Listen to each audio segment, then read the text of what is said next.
എല്ലാവർക്കും ഹൃദയം നിറഞ്ഞ നമസ്കാരം. കഥയമമ്മയുടെ ഇന്നത്തെ അധ്യായത്തിലേക്ക് എല്ലാവർക്കും ഹാർദമായ സ്വാഗതം. ഭഗവാൻ സുബ്രഹ്മണ്യസ്വാമിയെക്കുറിച്ച് കഴിഞ്ഞ ഒരാഴ്ചക്കാലം മുഴുവൻ നമ്മൾ കേട്ടു.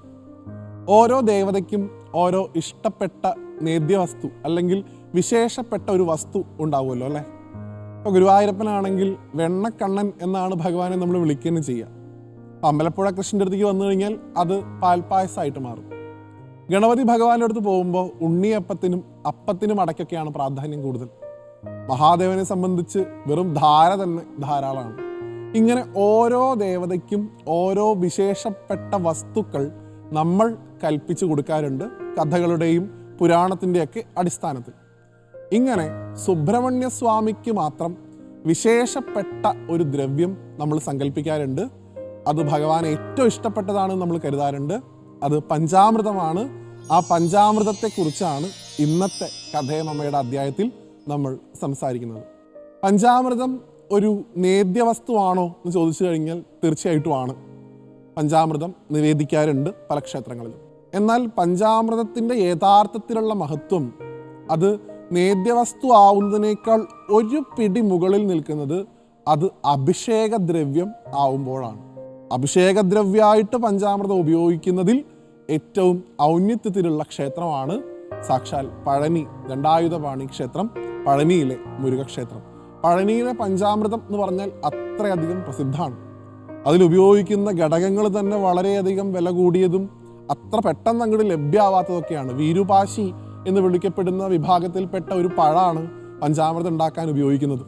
ഒപ്പം തന്നെ ഈ കൽക്കണ്ടം, ഏലയ്ക്ക, ഈത്തപ്പഴം, മുന്തിരി, ഇങ്ങനെ നിരവധിയായിട്ടുള്ള ഘടകങ്ങളൊക്കെ ചേർത്ത് ഒരുപാട് സമയമെടുത്താണ് ഈ പഞ്ചാമൃതം എന്ന് വിളിക്കപ്പെടുന്ന ഒരു വസ്തു അത് ഉണ്ടാക്കുന്നത്. അത് എത്രത്തോളം കാലം ഇരിക്കുന്നോ അത്രത്തോളം അത് കൂടുതൽ രുചികരാവും എന്നുള്ള വ്യാഖ്യാനവും കേട്ടിട്ടുണ്ട്. ഇവിടെ പഞ്ചാമൃതം എന്ന് വിളിക്കപ്പെടുന്ന ആ വിശേഷപ്പെട്ട ദ്രവ്യത്തെ അഭിഷേക ദ്രവ്യമാക്കി ഉപയോഗിച്ചതിന് ശേഷം നമ്മൾ ഉപയോഗിക്കണം എന്ന് ആചാര്യന്മാർ പറഞ്ഞു വെച്ചു. അതിന് പുറകിലുള്ള തത്വം എന്താണ് എന്നാണ് നമ്മൾ മനസ്സിലാക്കാൻ ശ്രമിക്കുന്നത്. പഞ്ചാമൃതത്തിൻ്റെ രുചി എല്ലാവർക്കും താല്പര്യമുള്ളത് തന്നെയാണ്. അതികഠിനമായിട്ടുള്ള മധുരമാണ് അതിനുള്ളത്. പക്ഷെ അതിൻ്റെ ഔഷധ മൂല്യത്തെക്കുറിച്ച്, അതിലുള്ള തേജസ്സിനെ കുറിച്ചൊന്ന് നമുക്ക് മനസ്സിലാക്കാൻ ശ്രമിക്കാം. സാക്ഷാൽ ഭോഗർ ആദ്യം തപസ് ചെയ്ത് പ്രത്യക്ഷപ്പെടുത്തുന്നത് പരാശക്തിയാണ്. പരാശക്തിയുടെ നിർദ്ദേശപ്രകാരമാണ് ഭോഗർ പിന്നീട് ശ്രീ മുരുകനെ തപസ് ചെയ്യുന്നതും അദ്ദേഹത്തിൻ്റെ മുമ്പിൽ ബാലമുരുകനായിട്ട് ദണ്ഡായുധപാണിയായിട്ട് ഭഗവാൻ വന്ന് ദർശനം കൊടുക്കുന്നതും. ആ കണ്ട ഭാവത്തിൽ ഭഗവാന്റെ ഒരു വിഗ്രഹം ഉണ്ടാക്കണം എന്ന് ഭോഗർക്ക് തോന്നി. ഇത് കാലാകാലം ഇവിടെ ആശ്രയിച്ചു വരുന്ന എല്ലാ ഭക്തർക്കും അഭയസ്ഥാനായിട്ട് ഈ ക്ഷേത്രം ഉണ്ടാവണം എന്നുള്ള അദ്ദേഹത്തിൻ്റെ ഒരു ദീർഘവീക്ഷണത്തിലാണ് അദ്ദേഹം നവപാഷാണം കൊണ്ട് ശില ഉണ്ടാക്കി ആ വിഗ്രഹം അവിടെ പ്രതിഷ്ഠിച്ചത്. നവപാഷാണം ഔഷധമാണ്. നവപാഷാണത്തിൽ ഔഷധ ഘടകം ഒരുപാടുണ്ട്. പല മാറാരോഗങ്ങൾക്കും അത് ഔഷധമാണ്. പക്ഷേ ഭഗവാന്റെ വിഗ്രഹത്തിന് ഉണ്ടാവണ തേയ്മാനം അല്ലെങ്കിൽ വിഗ്രഹ ഭാഗങ്ങൾ എടുത്ത് നമുക്ക് ഔഷധമായിട്ട് കൊടുക്കാൻ സാധിക്കില്ല. അപ്പോൾ എന്ത് സംഭവിക്കണം? ആ വിഗ്രഹത്തിലുള്ള ഔഷധ മൂല്യത്തെ സാധാരണക്കാരിൽ എത്തിക്കാൻ എന്തെങ്കിലും ഒരു ദ്രവ്യം അല്ലെങ്കിൽ മാർഗം കണ്ടുപിടിക്കണം. അങ്ങനെ ഭോഗർ കണ്ടുപിടിച്ച ഒരു ദ്രവ്യമായിരുന്നു നേരത്തെ നമ്മൾ സൂചിപ്പിച്ച പഞ്ചാമൃതം. ഭഗവാന് രാത്രി പൂജയിൽ ഭഗവാന്റെ ശരീരത്തിൽ വിശേഷപ്പെട്ട ഒരു ചന്ദനം പുരട്ടും എന്ന് കേട്ടിട്ടുണ്ട് പഴനിയിൽ.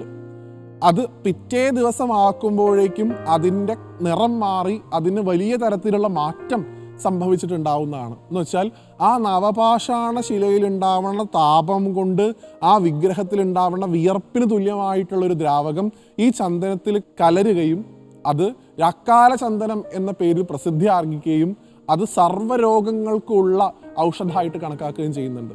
ആ വിഗ്രഹത്തിൻ്റെ മുമ്പിൽ പോയി നമ്മൾ വെറുതെ നിന്നാൽ തന്നെ 27 നക്ഷത്രത്തിലുള്ള ഏത് നാളുള്ള ആളോ ആയിക്കൊള്ളട്ടെ, 9 ഗ്രഹങ്ങൾ കൊണ്ടുള്ള ഏത് ദോഷം ആയിക്കൊള്ളട്ടെ, ആ ദോഷങ്ങളൊക്കെ മാറാൻ തക്ക തരത്തിലത്രേ ഈ നവപാഷാണം കൊണ്ടുള്ള വിഗ്രഹം ഭോഗരുണ്ടാക്കിയത്. അപ്പം ആ വിഗ്രഹത്തിലുള്ള ഔഷധമൂല്യം എന്ന് പറയുന്നത് അത്രയധികം വലുതാണ്. ആ വിഗ്രഹത്തിൽ അടിച്ചിട്ടുള്ള കാറ്റ് നമ്മുടെ ശരീരത്തിൽ അടിച്ചു കഴിഞ്ഞാൽ അത് ഔഷധമായിട്ടാണ് കണക്കാക്കുക. ആ വിഗ്രഹത്തിൽ തട്ടിയിട്ടുള്ള ഒരു പ്രകാശരശ്മി നമ്മുടെ ശരീരത്തിൽ തട്ടിക്കഴിഞ്ഞാൽ അതും ഔഷധമായിട്ടാണ് കണക്കാക്കുക. അത്രയധികം മഹാത്മ്യമാണ് ആ വിഗ്രഹത്തിനുള്ളത്. അപ്പോൾ ആ വിഗ്രഹത്തിലെ ചൈതന്യത്തെ എന്തെങ്കിലും ഒരു ദ്രവ്യം ഉപയോഗിച്ച് നമുക്ക് എടുക്കാൻ സാധിക്കുമെങ്കിൽ, വിഗ്രഹത്തിന് കേടുപാടില്ലാത്ത തരത്തിൽ എടുക്കാൻ സാധിക്കുമെങ്കിൽ എന്തെങ്കിലും വഴികളുണ്ടോ എന്ന് ഭോഗർ പരിശോധിച്ചപ്പോൾ അദ്ദേഹത്തിന് കിട്ടിയ മാർഗമായിരുന്നു പഞ്ചാമൃതം. പഞ്ചാമൃതം പോലത്തെ ഒരു ദ്രവ്യം ഉണ്ടാക്കി ഭഗവാന്റെ ശരീരത്തിലൂടെ അഭിഷേകം ചെയ്തു കഴിഞ്ഞാൽ ഈ പറഞ്ഞ വിയർപ്പിന് തുല്യമായിട്ടുള്ള ഔഷധം അതിൽ നിന്ന് ഊറി വരുന്നത് ആ പഞ്ചാമൃതത്തിൽ കലരുകയും അത് സേവിക്കുന്ന ആളുകൾക്ക് ആ ഔഷധ മൂല്യത്തിലോടുകൂടി അവരുടെ അസുഖങ്ങൾ എന്തെങ്കിലും ഉണ്ടെങ്കിൽ അത് മാറാനും ദീർഘകാലം ആരോഗ്യവാന്മാരായിരിക്കാനും ഒക്കെ സാധിക്കും എന്നാണ് പല പണ്ഡിതന്മാരും അവകാശപ്പെടുന്നത്. അപ്പം അതുകൊണ്ട് തന്നെ ഭഗവാൻ പഞ്ചാമൃതം കഴിക്കുന്നുണ്ടോ എന്ന് വെച്ചാൽ കഴിക്കുന്നുണ്ടാവാം. പക്ഷെ അഭിഷേകത്തിലൂടെ കിട്ടുന്ന പഞ്ചാമൃതത്തിന് വൈശിഷ്ട്യം കൂടുതലാണ് എന്ന് മനസ്സിലാക്കുക. പഞ്ചാമൃതം കൊണ്ട് മാത്രമല്ല ഭഗവാൻ അഭിഷേകം ഉള്ളത്. ഇളനീര് കൊണ്ടുണ്ട്, ചന്ദനം കൊണ്ടുണ്ട്, അതുപോലെ തന്നെ ഭസ്മം കൊണ്ടുണ്ട്. ഇതൊക്കെ ഭഗവാൻ അഭിഷേകം ചെയ്യുന്ന ദ്രവ്യങ്ങളാണെങ്കിലും ഈ പഞ്ചാമൃതത്തിൽ ഇതിനെ ആഗിരണം ചെയ്യാനുള്ള ശേഷി വളരെ കൂടുതലാണ് എന്നാണ് പറയുന്നത്. അതുകൊണ്ട് തന്നെ ആ പഞ്ചാമൃതപ്രിയനായിട്ടുള്ള ഭഗവാൻ തൻ്റെ ഭക്തർക്ക് തൻ്റെ ഉള്ളിലുള്ള ആ വിഗ്രഹത്തിലുള്ള ഔഷധ മൂല്യത്തെയാണ് പ്രസാദമായിട്ട് കൊടുക്കുന്നത് എന്നുള്ള ഭാവത്തോടു കൂടി ആ പഞ്ചാമൃതത്തെ സേവിക്കാൻ നമുക്ക് ശീലിക്കാം. മറ്റൊരു കഥയുമായിട്ട് വീണ്ടും കാണുന്നത് വരെ എല്ലാവർക്കും നന്ദി, നമസ്തേ.